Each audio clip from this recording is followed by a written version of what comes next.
So, for me, the daily confrontation with fear has become a real practice for me since about three years ago. I went skydiving in Dubai, right? And skydiving is a really interesting confront with fear, right? So I gotta stand up. I'm sorry, I gotta stand up. All right. So all your friends, what happens? You go out. Oh, sorry. I dropped my thing. Yeah. So what happens is you go out the night before and you take a drink with your friends, and somebody says, "Yeah, we should go skydiving tomorrow." And you go, "Yeah, we'll go skydiving tomorrow." Yeah. And you go, "Yeah." And everybody goes, "Yeah." Right? And you go home you by yourself. You're like, Right? And you're like, well, I mean, they was drunk too. Right? So maybe they not, maybe, I mean, we don't have to go. We don't have to do it. So then that night you're laying in your bed and you just keep, and you're terrified. You keep imagining over and over again jumping out of an airplane, and you can't figure out why you would do that, right? And you're laying there and you have the worst night's sleep of your life, but you still have the hope that your friends were drunk, right? So you wake up the next day and you go, down and you say where you were going to meet and everybody's there. You're like, oh, shit.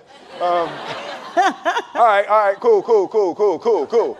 Right? So you get in the van and you don't know that your friends had the same night that you had because they're pretending like they didn't. They're like, yeah, man, my uncle's a Navy SEAL and, this is going to be great. I've been looking forward to this. And you're like, oh, my God.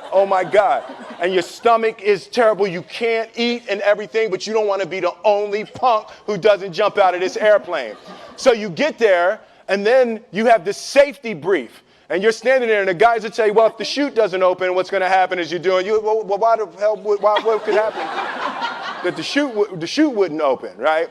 So you do a thing, and what you do is your first jump, you're attached to a guy who is going, he's going to walk you out. So you go, and you get there, and there's an airplane, and nobody's stopping. Everybody's still going.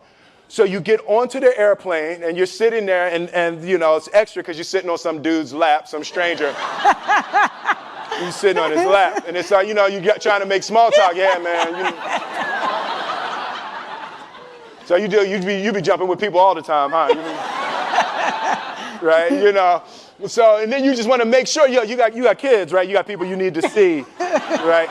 You just want to make sure he's serious, right? So you get in there, so everything's normal. So you fly and you go up to 14,000 feet, and you notice there's a light. It's red, and it's yellow and green, right? So right now the light's red. So then you start thinking at some point the light's going to go green, but you don't know what's going to happen, right? And you wait, and it goes yellow, and the light goes green, and somebody opens the door, and in that moment you realize you've never been in a freaking airplane with the door open. Right? Terror. Oh, sorry, I'm spitting. I'm sorry.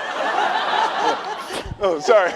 No, terror. Right?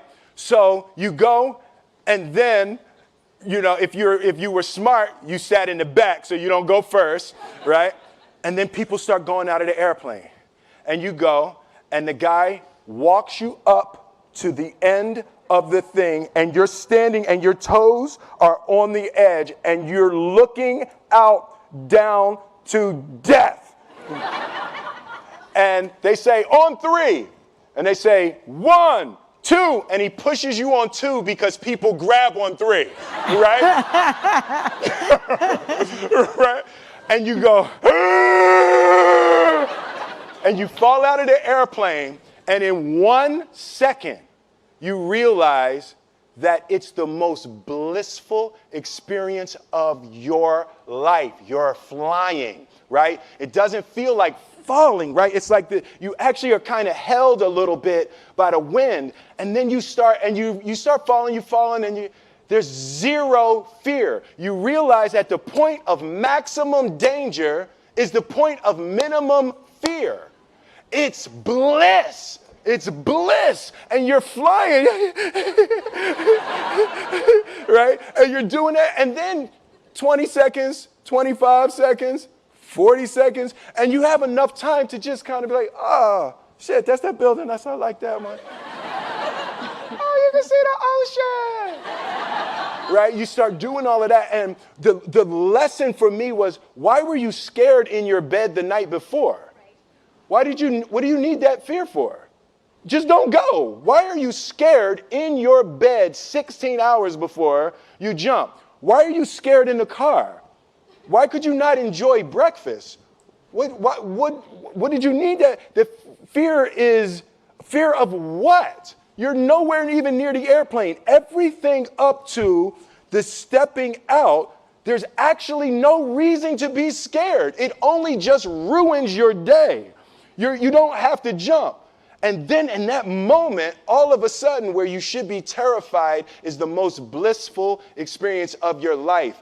And God placed the best things in life on the other side of terror. On the other side of your maximum fear are all of the best things in life. You know? Mm-hmm. So that was sorry. So that was, no, it's good. That was my experience with skydiving and fear. All right.